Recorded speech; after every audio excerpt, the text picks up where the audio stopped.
Good afternoon and welcome to King's News Broom. One with me in St. Andrews. The top story. The Liberian government apprehends and forward to court 39-year-old John Yanti as key suspect in the Capitol building arson case. But the suspect claims innocent, alleges officials of government promising him 200,000 for false testimony.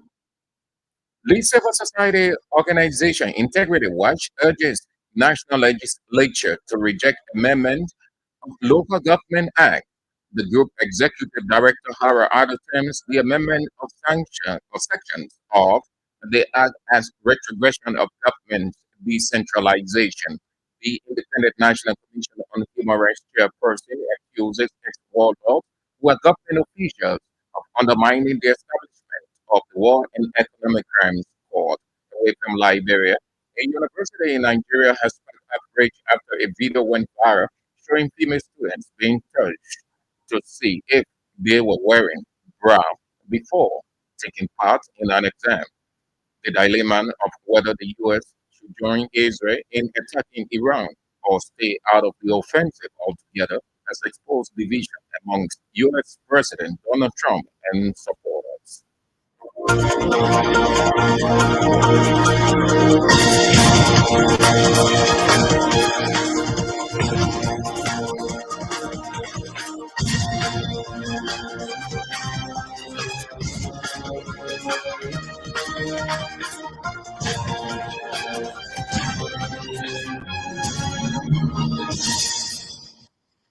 Let's have the news bulletin with Veronica Molda.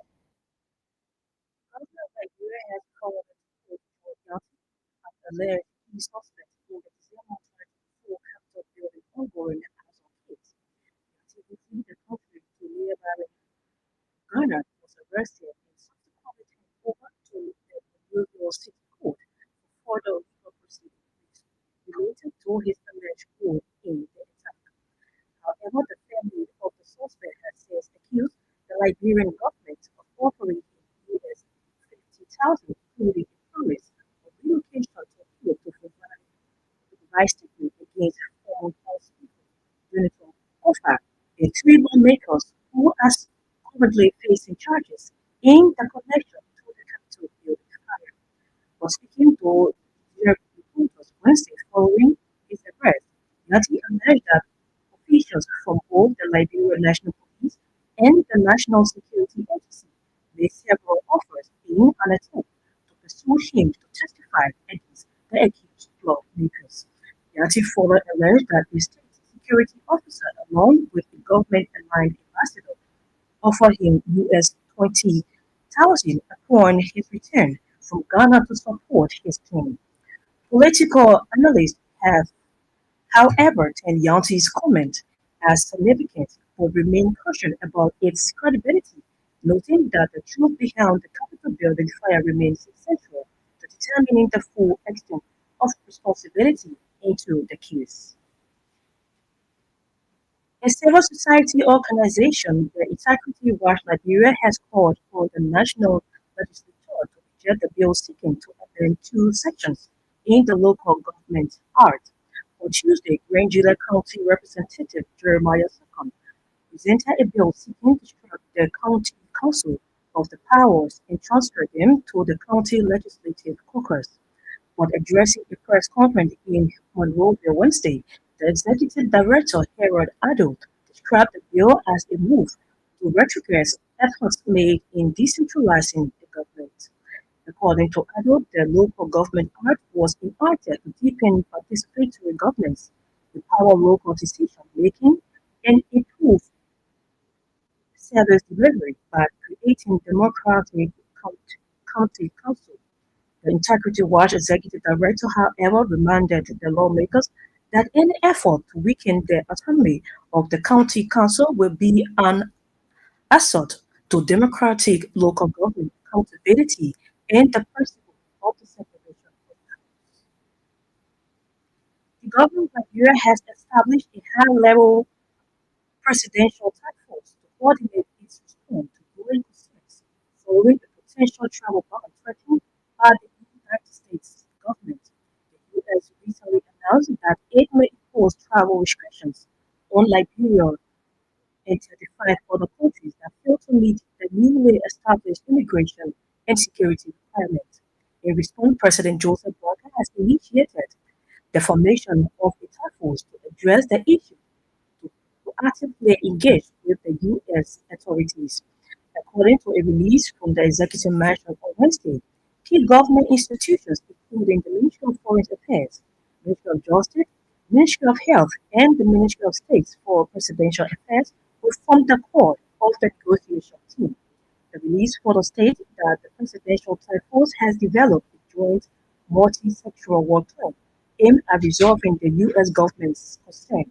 The plan's implementation will be carried out in close collaboration with the United States and will include mechanisms for ongoing monitoring and evaluation to ensure transparency, accountability, and measurable results.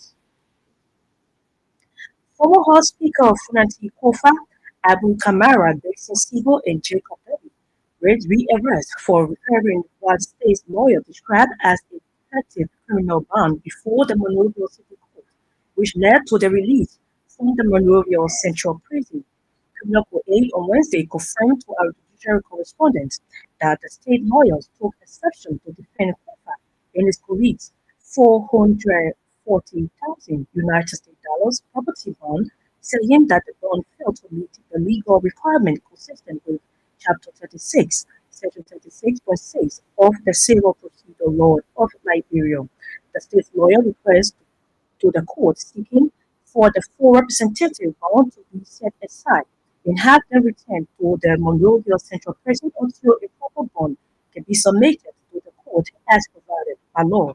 However, the Benecupa and others legal team has since justified the legal sufficiency of their clients' property value as valuable contrary to the state's lawyer claims. Our judiciary correspondent said the lawyers' claims and counterclaims has compelled Criminal Code A resident George Roosevelt to assign the matter for hearing on Tuesday, June 19, 2025, before making any decision over the matter. The chairperson of the Independent National Commission on Human Rights has decried the culture of impunity, terming it a serious problem where people who kill or harm innocent people go free. According to Councillor Dempster Brown, one of the biggest mistakes made by Liberians over the years is to award power to people who reportedly kill innocent people, making reference to ex-warlords who are currently in the Senate and the House of Representatives. He noted that President Joseph Barker's executive order, which support the establishment of the War and Economic Crimes Court, is intended to bring an end to impunity to the country, adding it's important that every Liberian support the establishment of the court. He made the statement on Tuesday, June 17, 2025, during the official dedication and the transfer of the Barton Memorial Site in Grand Bassa County to a local in the area. The Liberian National Police has released an official update regarding an event that was found by some residents of Broadview in a black plastic bag after being abandoned by the mother around the Broadview cemetery. Speaking to the LMP headquarters in Monrovia on Wednesday, Officer Susie Teller, commander of the Women and Children Protection Unit at the Zone 6 Depot in Broadview, detailed the constituencies surrounding the discovery. She noted that in the incident was first reported by a local resident identified as Kenneth Johnson at approximately 10:21 p.m. on June 16. Officer Stella stated that Johnson informed the police that he heard someone shouting from within the cemetery and upon investigation with his mother discovered the child wrapped in a black plastic bag and together they transported the child to the Broadway police station. According to Hall, upon reporting the case, due to the absence of a female officer on duty, the baby was given to Kenneth's mother to temporarily take custody of the baby until the following morning. She further clarified that reporting a child to the police does not grant custody rights, noting that for foster care or adoption, can only be pursued legally through the Ministry of Gender and only after a thorough vetting process. And a civil society organization named Inspire Citizens United to demand accountability has, has endorsed the July 17, 2025 protest, which is being organized by the Solidarity and Trust for New Day and several other groups. The organization's chairman, Chokon Kokoyeze, disclosed that all our decision to support July 17 protest is based on the reviewing situation under the Unity Party-led government. Speaking shortly before representing the statement to Sten's executive members, Kokoyeze said his organization would not sit by and allow the situation in the country to continue to deteriorate. That's it for the news bulletin.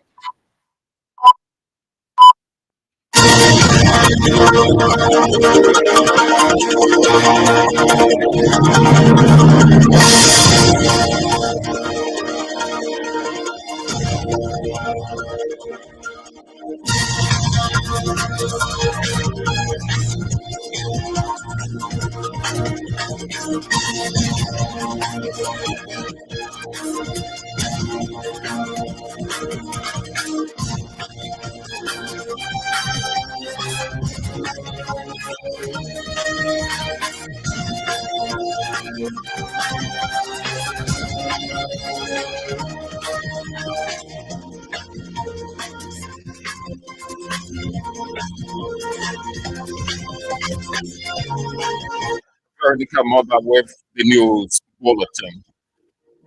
A reminder of the top stories before we get into the voices of the news speakers.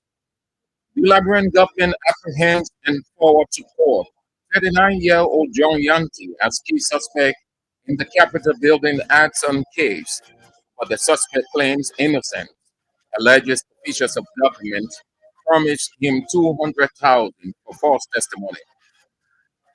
The Integrity Watch Liberia urged the legislature to reject amendment of the Local Government Act. The group executive director Harry Otto terms the amendment section of the act as retrogression of government's decentralization. The Independent National Commission on Human Rights accuses ex-warlords who are government officials of undermining the establishment of the War and Economic Crimes Court. A university in Nigeria sparks outrage after a video went viral showing female students being touched to see if they wore bra before taking part in an exam. The dilemma of whether the United States should join Israel in attacking Iran or stay out of the offensive altogether has exposed divisions among U.S. Donald Trump supporters.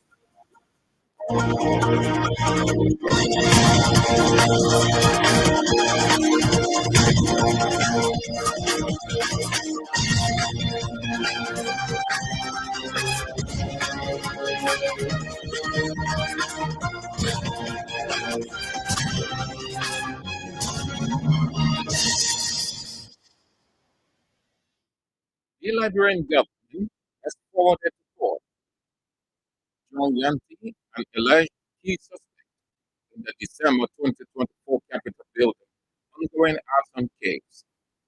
Yanti, who fled the country to neighboring Ghana, was arrested and turned over to the Morovia City Court for further legal proceedings related to his alleged role in the attack. However, the family of the suspect has since accused the Liberian government of offering him 50,000 United States dollars, including a promise of relocation to Europe to provide statements against former House Speaker Councillor Funati Kofa and three lawmakers who are currently facing charges in connection with the Capitol building fire. Speaking to judicial reporters Wednesday following his arrest, Yanti alleged that officials from both the Liberia National Police and the National Security Agency made several offers in an attempt to persuade him to testify against the accused. He's a Wahaka, but better than devil. He get everything he don't give me. You know, cousin now. None of you guys see it. What can you tell you? Not on 106, 103, no ambassador. I got whatever you need. Every day coming with that. Last time I was with that. What's the receiver? Maybe I last time I was receiving there. And he wanted The man accused would be suspect in the Capitol building arson case who claimed the government promised him 100,000 so testify falsely against former House Speaker Funat Kofa and others, John Yanti. A civil society organization, Integrity Watch Liberia, has called on the national legislature to reject the bill seeking to amend two sections in the Local Government Act.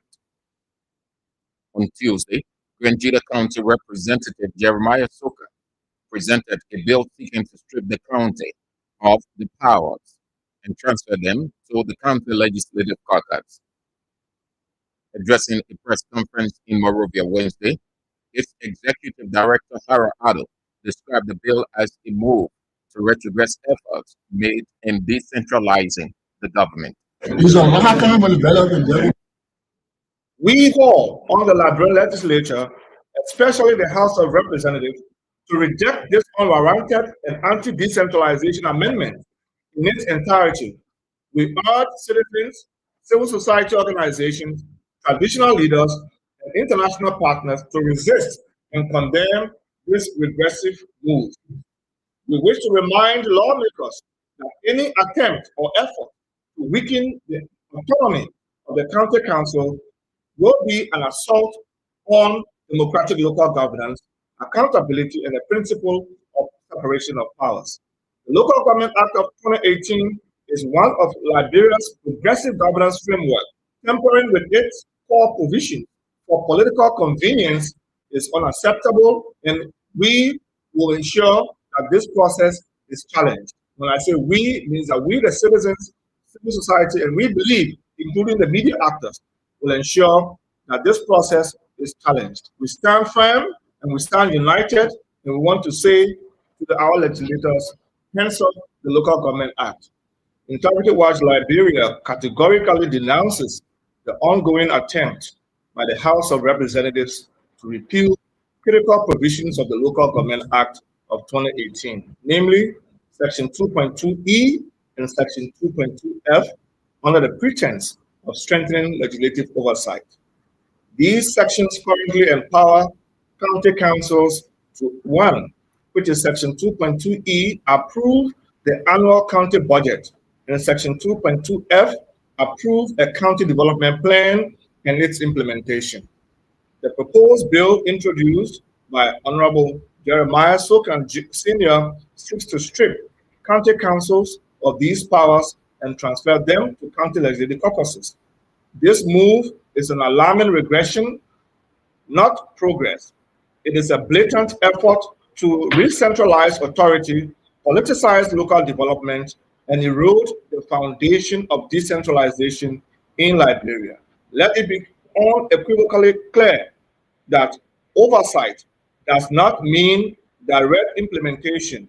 When lawmakers become both the referee and the players, oversight is compromised, objectivity is lost, and the door to corruption, conflict of interest, and political manipulation swings wide open. The Local Government Act was enacted to deepen participatory governance, empower local decision making, and improve service delivery by creating a democratic county council. These councils represent local interests and are accountable to the people. To now attempt to undermine this framework in favor of unchecked legislative control is to betray the public trust. Hara Addo, Executive Director of Integrity Watch Liberia. The Liberia National Police has released an official update regarding an infant that was found by some residents of Broadville in a black plastic bag after being abandoned by the mother around the Broadway Cemetery. Speaking at LMP headquarters in Morovia Wednesday, Officer Susie Tellet, commander of the Women and Children Protection Unit at Zone 6 Depot in Broadway, detailed the circumstances surrounding the discovery. A female child that was found and reported on June 16, 2025 at the precise hour of 10:21 p.m. Our office contacted us that approximately 1 day or 2 day old baby was found, female child was found by Mr. Kenneth Johnson and Mary Tokba. These two citizens reported that this baby was found in the Broadway, Central Broadway area near the Broadway Cemetery. According to them, this child was found at 10 o'clock p.m. According to Kenneth Johnson, he reported that while he was in his house, he heard someone saying that a child is crying in the cemetery. But unfortunately, he didn't see the person that was making that statement. So he immediately left his house and ran in the cemetery where he saw the child in the black plastic. He immediately contacted his mother, Madam Mary Topa, who went and collected the child. And being a law-abiding citizen and peaceful citizen, he reported the baby at the Broadway police station where commander met the commander and the child was reported. Due to the fact that it was late, and we never had a female WAPS officer assigned that night. So the police asked Madam Mary Topa to take delivery of the child, to report the child the next day, early morning. So that was how Madam Mary Topa received the child and took the child home that night because it was very late. And early the next morning, June 17, the child was reported at the Broadway police station at 7 o'clock in the morning. And the case was immediately transferred at the WAPS headquarters. So due to the child's health condition, the police had to immediately take the child at the hospital to seek the child welfare because the child was young and the child was in a deplorable state that we couldn't just contact gender. So as per our procedure, once the police receive an abandoned baby, we receive the child and call the Ministry of Gender, Children and Social Protection to provide care and support for that child. But because of the circumstances, that is the child health, we had to save life. That was how we took the child to the hospital. In the same vein, the Ministry of Gender was immediately contacted that an abandoned child has been reported to the police. The child was taken at the SOS hospital where the child received medical treatment. The child discharged late June 17 by 8 p.m. Therefore, we couldn't contact gender to come and take the child. So gender was immediately contacted, and right after this press conference, the child will be taken to the Ministry of Gender, Children and Social Protection because they are already informed. LNP officer of the Children Protection Section, Broadway Police Detachment, Susie Tellet. The chairperson of the Independent National Commission on Human Rights has decried the culture of impunity, terming it a serious problem where people who kill or harm innocent people go free.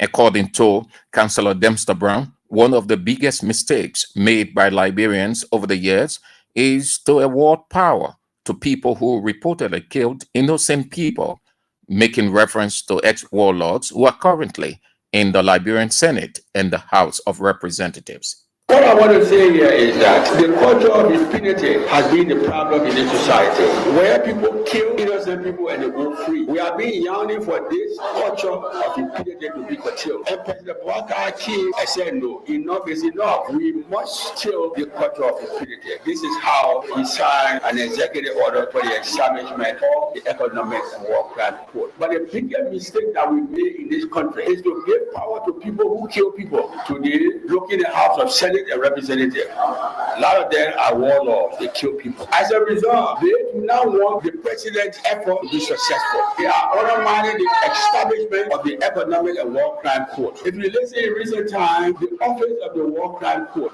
is crying payment of staff. Who is in the way of not releasing this money and who's supposed to provide the money? I want to tell you today, enough is enough. Those people's days are over. We are going to make sure that this War Crime Court is established, and those who who killed our citizens will be punished, so that our great-grandchildren will know that people who kill must be punished. And I want the Labrador people to know today that the error that was made by us to get people in the government that kill people, that should be the last and the first. These people that I'm talking about, they go to the president and laugh with him, but deep in their hearts, they undermine the president. They are hypocrites and they are sycophants. They want to destroy this country because in the absence of conflict, they can't make good living. They kill and loot. We are 8 warring factions, and each of them capture territory. Those territories that they capture, they kill people and looted the properties. The banks that were there, they broke into the banks and took away money. Today, somebody are millionaire more us here, but their days are over. We seize their property in the future. And so, I want to tell the people of Beartown that have our sympathy for those that went away from you. But we know those that killed them. In 2000, the Secretary General of the United Nations addressed the Security Council and made it clear that no amnesty will be granted to anybody who committed war crime and crime against humanity. And this is why today, look at the people say the bluffing around here that amnesty, and so people will be prosecuted. The head of the Independent National Commission on Human Rights, Councillor Dempster Brown. A civil society organization, name and style, Citizens United to Demand Accountability, has endorsed the July 17 protest, which is being organized by the civil society, Solidarity and Trust for New Day, and several other groups. The organization's chairperson, Trokon Kokoyezi, disclosed that their decision to support the July 17 protest is based on the prevailing situation under the Unity Party-led government. Speaking before presenting the statement to STAN Executive Director, Kokoyezi said his organization would not sit by and allow the situation in the country to deteriorate.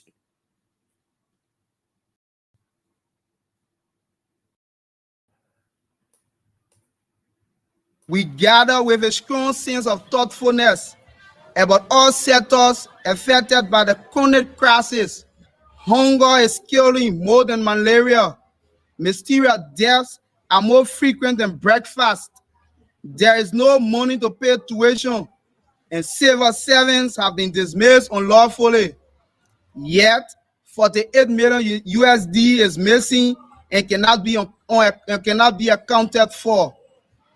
The Civil Service Agency and the Ministry of Finance are yet to provide answers, and this is what prompted our June 19, 2025 assembly. We remain unwavering our quest for accountability and transparency. We have mobilized the base, and our comrades are ready to march into history ending day.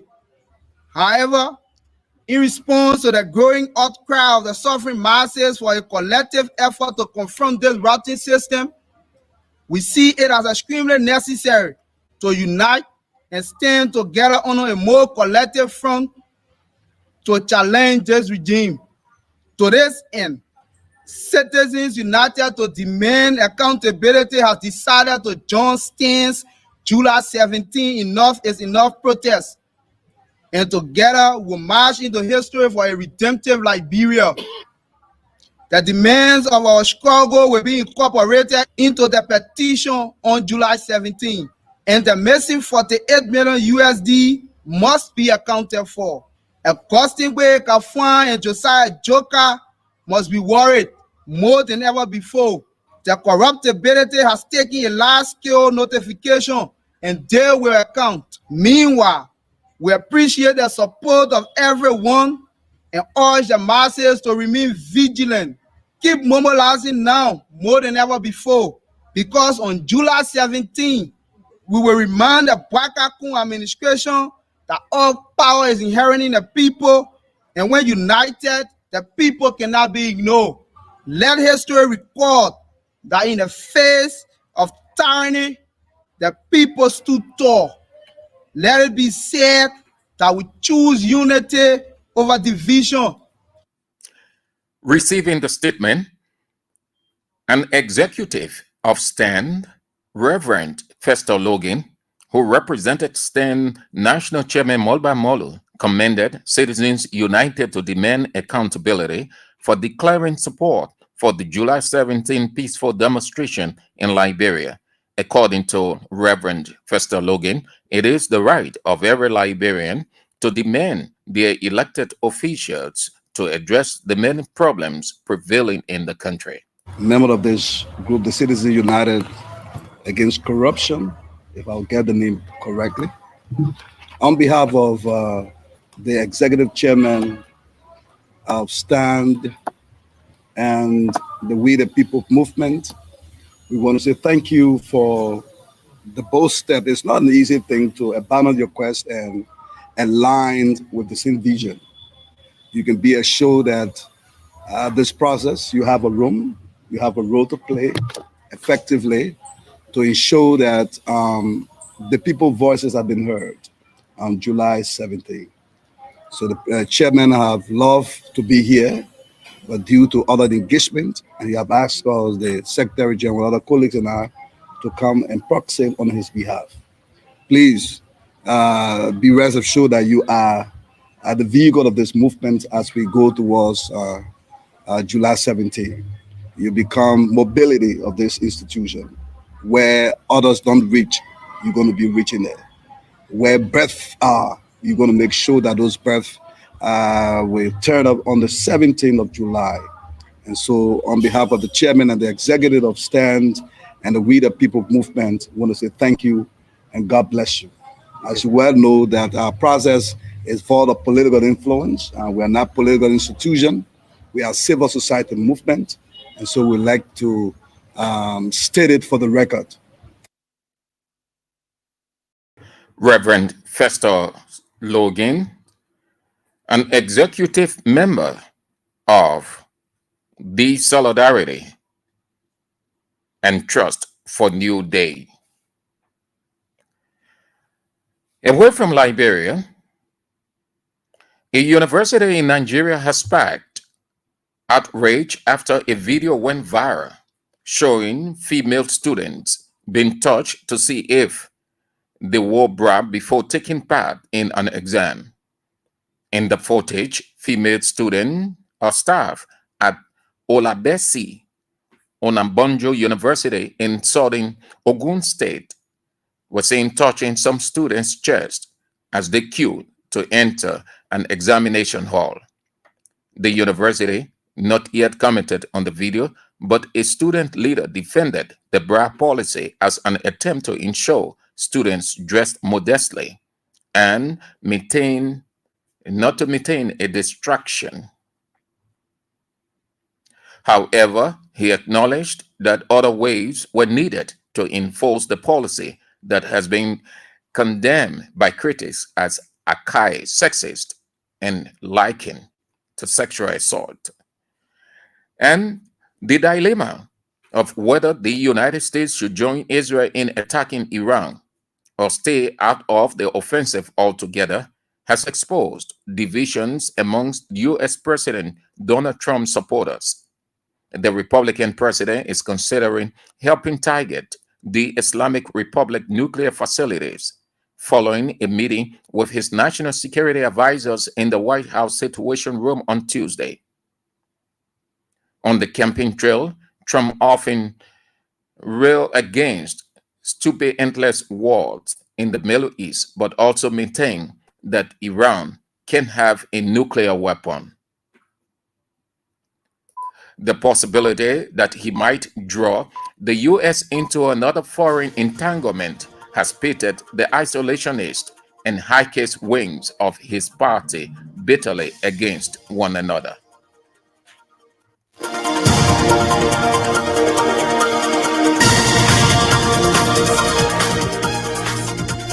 Well, on that foreign note, that's how we come to the end of King's News Broom at 1. A reminder of the top stories. Before we go, the Liberian government apprehends and forwards to court 39-year-old John Yanti as key suspect in the Capitol building arson case, but the suspect claims innocence, alleges officials of government promising him $200,000 for false testimony. Integrity Watch Liberia urges the National Legislature to reject amendment of Local Government Act. The group executive director Hara Ado terms amendment of sections of the act as retrogression of government's decentralization. The Independent National Commission on Human Rights chairperson, Councillor Dempster Brown, accuses ex-warlords who are government officials of undermining the establishment of the War and Economic Crimes Court, calls on Liberians to support the court to end Liberia's culture of impunity. A university in Nigeria has sparked outrage after a video went viral showing female students being touched to see if they wore bra before taking part in exams. The dilemma of whether the U.S. should join Israel in attacking Iran or stay out of the offensive altogether has exposed divisions among U.S. President Donald Trump's supporters.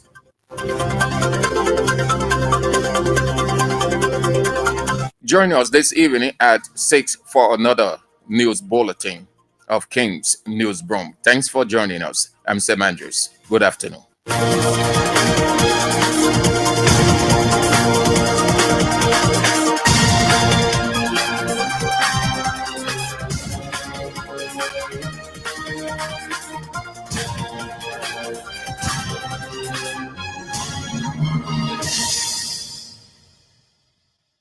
From the latest news to your favorite tunes, we've got your back morning, night, and afternoon. Join our